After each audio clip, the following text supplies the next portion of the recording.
સહિત 40,000નો મુદ્દામાલ કર્યો જપ્ત। ભચાઉના સિકરપુરમાં પોલીસે ગેરકાયદે હથિયાર રાખનાર 3 શખ્સોની ધરપકડ કરી છે। એલસીબીના પોલીસ ઇન્સ્પેક્ટર એન ચુડાસમાની આગેવાનીમાં ટીમને બાતમી મળી હતી કે સબ્બીર કેસર નારેજા અને અન્ય 2 શખ્સો માનસરોવર મેદાન ખાતે ગેરકાયદેસર દેશી બનાવટની બંદૂક સાથે હાજર છે।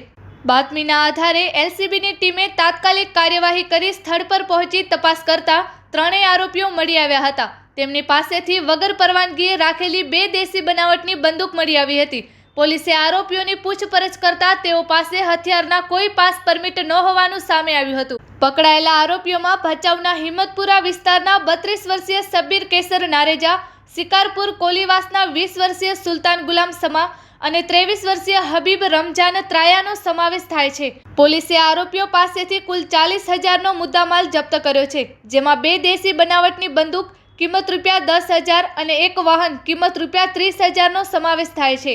એલસીબીએ આ મામલે આર્મ્સ એક્ટ હેઠળ ગુનો નોંધી આરોપીઓને આગળની તપાસ માટે ભચાઉ પોલીસ સ્ટેશન હવાલે કર્યા છે। ઉલ્લેખનીય છે કે સબ્બીર કેસર નારેજા સામે આ પહેલા મારામારી સહિતના ગુના પોલીસ દફતરે નોંધાયેલા છે।